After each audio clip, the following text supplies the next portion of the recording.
Hi friends, இன்றைக்கி நம்ம தக்காளி குருமா எப்படி வைக்கிறதுன்னு பார்க்க போகிறோம். இது இட்லி, தோசை, சப்பாத்திக்கு சூப்பராகவே இருக்கும். ரொம்ப சட்டுன்னு செஞ்சிடலாம், ரொம்ப ஈஸியாகவும் இருக்கும்.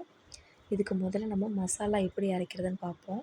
அதுக்கு முதல்ல ஒரு மிக்ஸி ஜார் எடுத்துக்கிட்டு அதில் கொஞ்சமாக பொட்டுக்கடலை, கொஞ்சமாக தேங்காய், ஒரு ஸ்பூன் குழம்பு மிளகாத்தூள், இது வீட்லேயே அரைச்ச குழம்பு மிளகாத்தூள், அதுக்கப்புறம் ஒரு ஸ்பூன் சோம்பு, அப்புறம் 2 தக்காளியை குறுக்கு வாக்கில் கட் பண்ணி வச்சுருக்கேன், அதையும் ஆட் பண்ணிக்கலாம். பொதுவாக எப்போவும் இதில் 4 தக்காளி, மீடியம் சைஸாக இருந்து 4 தக்காளி, கொஞ்சம் பெருசாக இருந்தால் 3 தக்காளி ஆட் பண்ணுவோம். இப்போ தக்காளி விலை ஜாஸ்தியாக இருக்கிறதுனால நான் 2 தக்காளி தான் ஆட் பண்ணியிருக்கேன்.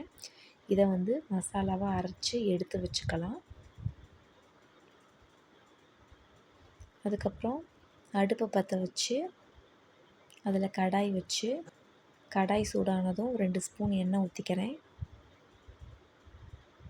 ஒரு ஸ்பூன் கடுகு போட்டு கடுகு பொரிஞ்சதும் 3 பெரிய வெங்காயத்தை நீள் வாக்கில் கட் பண்ணி வச்சுருக்கேன். வெங்காயம், 4 பச்சை மிளகாயை குறுக்க கட் பண்ணி வச்சுருக்கேன், ஒரு கொத்து கருவேப்பிலை, இது 3ஐயும் ஒட்டுக்காவே போட்டுடலாம். போட்டு நல்லா வதக்கிக்கலாம். வெங்காயம் நல்லா வதங்கணும்.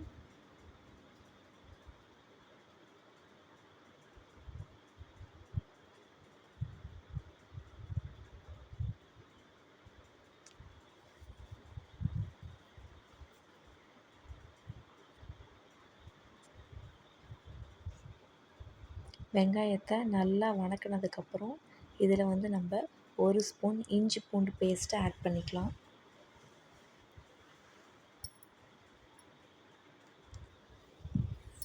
இஞ்சி பூண்டு பேஸ்ட்டு வெங்காயத்தோடு நல்லா வதக்கிட்டு, அதுக்கப்புறம் ஒரு ஸ்பூன் உப்பு, 1/4 ஸ்பூன் மஞ்சத்தூள், அதையும் ஆட் பண்ணி நல்லா வதக்கிக்கலாம்.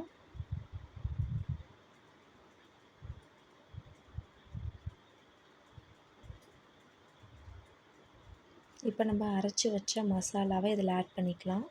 குழம்பு திக்காக வேணுமா இல்லை தண்ணியாட்டம் வேணுமான்றதை பொறுத்து நம்ம இதில் தண்ணி ஆட் பண்ணிக்கலாம். எனக்கு கொஞ்சம் தண்ணியாட்டம் தான் வேணும், அதனால் நான் அதுக்கு தகுந்தாப்பில் தண்ணியை ஆட் பண்ணிக்கிறேன். அரைச்சி வச்ச மசாலாவை எடுத்து இதில் போட்டுட்டு அந்த ஜார்லேயே தண்ணியை ஊற்றி நல்லா அலசி கழுவி இதில் ஊற்றிட்டேன். அதுக்கப்புறம் எனக்கு தேவையான அளவு தண்ணியை இதில் நான் ஆட் பண்ணிக்கிட்டேன்.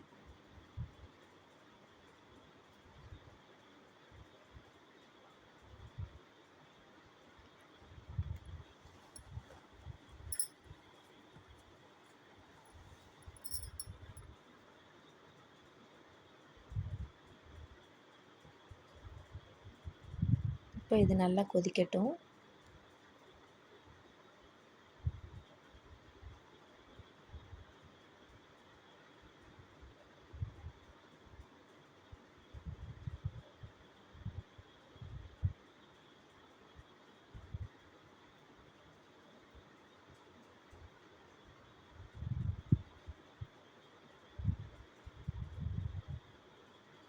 குழம்பு நல்லா கொதிக்க ஆரம்பித்ததும் நம்ம மீடியம் ஃப்ளேமில் வச்சிடலாம், அதாவது அடுப்பை குறைச்சி வச்சிடலாம். அப்போ தான் இந்த மசாலா நல்லா வெந்து வரும்.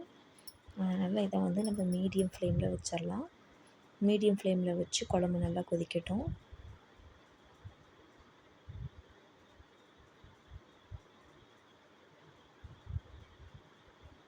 இந்த மசாலாவோட பச்சை வாசனை போகிற வரைக்கும் நல்லா கொதிக்க விடணும். அப்போ தான் குழம்பு நல்லா டேஸ்ட்டாக இருக்கும்.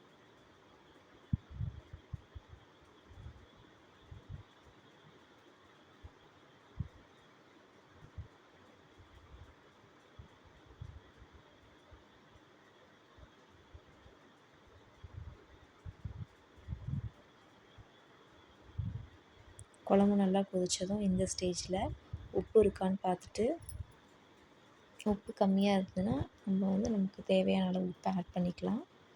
அதே மாதிரி குழம்புக்கு தண்ணியும் இந்த ஸ்டேஜில் கொஞ்சம் தண்ணியாட்டம் வேணும்னா அதுக்கு தகுந்தாப்பில் தண்ணியும் ஆட் பண்ணி இது பண்ணிக்கலாம். இப்போ குழம்பு நல்லா கொதித்து வந்துருச்சு. இப்போ இதை ஆஃப் பண்ணிட்டு தனியாக வேறு ஒரு பவுலில் மாற்றிக்கிட்டு ஒரு கொத்து புதினாவை கட் பண்ணி ஆட் பண்ணிக்கலாம். இது சும்மா சூப்பராகவே இருக்கும். சட்டுன்னு செஞ்சிடலாம். இட்லி, தோசைக்கு, சப்பாத்திக்கு சூப்பராக இருக்கும். நீங்களும் செஞ்சு பார்த்துட்டு எப்படி இருந்துச்சு சொல்லுங்கள் ஃப்ரெண்ட்ஸ். பாய்.